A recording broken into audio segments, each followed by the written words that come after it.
To the MLG stream covering the ESET Masters Season 2 Finals. We're now into the semifinals. Our next match is going to be Stardust versus MMA. That'll be starting in just about a minute or two. But until then, why don't we talk about how these players got to this point? If you take a look at the bracket over here, we're going to take a look at their roads to the semifinals. This is the semifinal, the lower half of the brackets. We'll look at just that. Stardust taking out his teammate from Germany, Mind-Blowing first. Then another German player, Wilco, 2-0, 2-0. Then a French player, Monster, 2-0 again. So Stardust destroying Western Europe. He's just a monster, 6-0 so far. What can stop the Stardust player? Maybe it's MMA. If you look at MMA's path, he's taking out, he's taking out Stardust's teammate, Dana. That might piss Stardust off. You don't want to take out his teammate, man. He may be pissed off. But anyways, he took out his teammate. Then in the best of 3, he somehow went 3-0. That's how good MMA is. He can go 3-0 in the best of 3 against Revenge. He lost the map to Daisy, though, so this one he cut it pretty close. Now he's in the semifinals. In fact, the game is just starting right now, so we can jump right into the game. But what these guys are playing for, again, ESET Masters Season 2 Finals. The winner of this tournament, I think, gets $500. But what's more important than that is actually the points. The top 32 players at the end of the ESET Masters season, which is divided into 3 season finals. So we're 2/3 done with the season right now. At the end of the season, the 32 players with the most points go to the $20,000 tournament at the end. A major, major event. $20,000. So if you make the fact these guys both made it semifinals, I think they're likely to have enough points by now that they'll be in that top 32 player spot. But it's not 100% guaranteed. And the more points you have, the better seeding position you have. And if you're a guy like Stardust or MMA, and you go into that $20,000 finals, and it's a 32-person tournament, you don't want to fight another guy like Stardust or MMA in the first round. So you want to get the most points possible to have the best seeding so that you're going up against someone who's also, anyone who's going to make it is going to be very good. But it might not be someone quite as good as a Stardust or an MMA. These two players probably the favorites to win this tournament. They're now playing in the semifinals. It is 0-0. We're still in the best of 3 stage. And here we go, the upper left-hand location. Here we don't go. Looks like there was some problem with, maybe it was supposed to be hosted on a different map, or I don't know what the problem was, but we'll get this resolved in just a second and get right into game number 1. Meanwhile, the chat keeps saying something about Alex said he would make someone an admin. But Axeltoss will be back shortly. I think he's just working on something real quick, so we can clear that up once he gets back. Penguin is a cool name. It is a cool name. It's one of the best names. One of the best names there is. But yeah, MMA 1-0 really fast. One of the fastest victories ever. Of course, I don't think that one will actually count, unfortunately. I think there'll be a regame on map number 1. So MMA's special super fast victory tactics may not be in effect here. We'll get this game started as soon as possible. In the meantime, I want you guys to stare at a robot holding the ESET Masters trophy. I think that would be cool.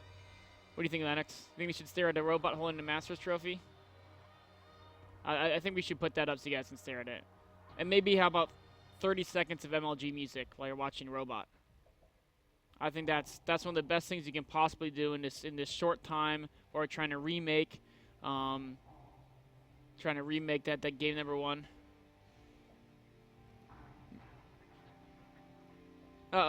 Apparently the robot picture is too strong for our machines here, and it broke everything. So instead, we're just gonna stare at the lobby screen for another few seconds. But that's okay. We got the StarCraft music in the background. I'm kind of feeling the StarCraft music. It's going pretty well. And you know what was interesting in this tournament? People in chat are saying there's so many MYI guys in the chat. And this tournament, actually, there's a lot of MYI guys in this tournament as well. Just going from people with tags in the brackets, you see 1, 2, 3 already. And so in the top 30, they've already got 3 players, or top 32, excuse me, already 3 players in this Season 2 finals. It was very unfortunate that Stardust had to play Mind-Blowing in the first round, but It is what it is. It's the EG curse cured of the MYI. A lot of team kills. Here we are, the remake of Belshir Vestige. MYI Stardust against Acers MMA. Belshir Vestige will be the site of their first duel. Of course, it's the best of 3 duels. No champions fall in the first duel. So I think that the first duel is like just dueling with hands, right? And then the second duel is with knives. And the one guy who's been beat up by a bunch of punches, he could die to a knife. The other guy's kind of too strong. And the third duel is with guns. So that's when, by the third map, someone's going down for sure. But here we are in the bottom right-hand location. The Red Terran from South Korea representing Acer MMA. His opponent in the upper left-hand location has not dropped a map yet this tournament, going 6-0 so far in the first 3 rounds. The blue Protoss from South Korea representing MYI Stardust.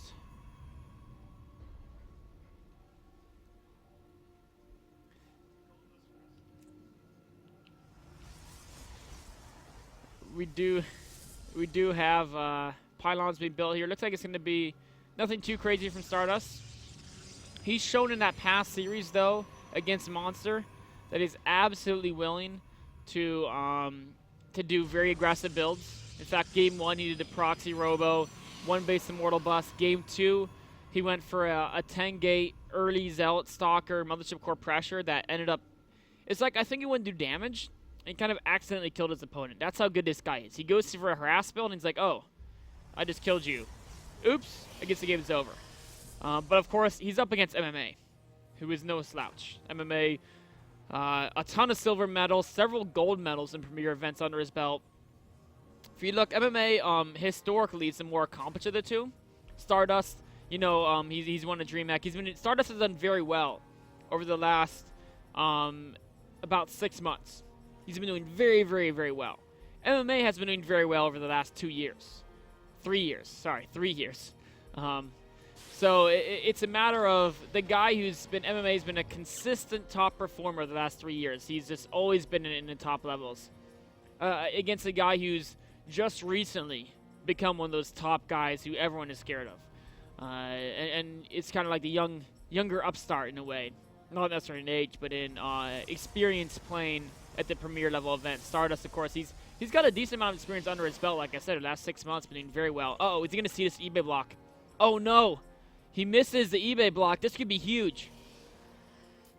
Normally, if you get a Zealot out, you're very happy against eBay block, but Stardust trying to be so aggressive here with the same build he did in Game 2 against Monster, the Soccer Mothership Zealot Rush, that this eBay is going to be a real pain because he likes to expand behind his pressure, but he has no units to kill the eBay.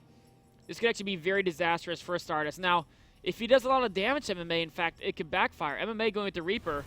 Reaper engaging the Zealot, but it's one of those situations where this attack is more committed for Stardust than it normally would be because he's going to have a very hard time clearing out this eBay and expanding. But, on the other hand, MMA has no units. Okay, he's just now building the bunker. Will that get up in time? Here's an SCV. It sees the Mothership Core. The Zealot's coming in as well. He needs to get this bunker up. He needs to raise this depot. He needs to get so many Marines out. The depot needs to raise. He needs to pull SCVs right now because this bunker could be canceled. The depot is going to be raised, but if he doesn't pull SCVs, the bunker might actually go down. Here's 2 Marines, though. Those can help out quite a bit. The Reaper doing some damage. Marines. Oh, the Reaper is going to go down. He needs to pull SCVs to repair the bunker. He needs to pull. Oh, the Marines are going to take down the Mothership Core, but he's got to get that bunker. He's got to keep the bunker alive. If the bunker survives, these next 2 Marines should clean things up. There's a time warp, but I think the Marines should be totally fine at this point. At least still wants to repair the bunker. MMA. Oh no, he stopped repairing. He stopped repairing. The bunker goes down. There's 2 stalkers in the base now. I thought MMA had this, and then he stopped repairing. He tried to pull his SCVs back, but Stardust was there just long enough to finish it off. MMA taking critical damage. Is this really, I mean, the Stardust at least cannot expand behind us very easily. That's the good news for MMA. Stardust has a hard time expanding. The bad news is he only has 3 Marines. Okay, Mothership Core taking a lot of damage. Mothership Core very low in health.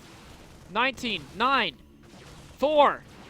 It goes down. That's a big win for MMA. There's no high ground vision anymore. If he can get this bunker up, he's totally safe. But he's got to keep Marines alive. He's not building any more Marines. This is his last Marine. Okay, he's building one more now. He's got to finish the bunker, get his Marine into it. Marine, get in the bunker. Marine goes down. The bunker completes. There's nothing to put into it. The Stalker's micro past the bunker. And there's a GG. Stardust. This guy knows his early gateway pressure, man. He's making it PVT look like a joke. Wow. Now, I thought he was in big trouble because he can't expand behind that with the eBay there. He's very committed to that attack. But, I mean, MMA, I think, got too cocky. Because he could have just repaired the bunker and been okay, but he kind of pulled... He thought the attack was over. So he pulled his SCVs out the bunker. And, man, just pulling SCVs off for... I think he pulled them off for about 1 to 1.5 seconds in that ballpark.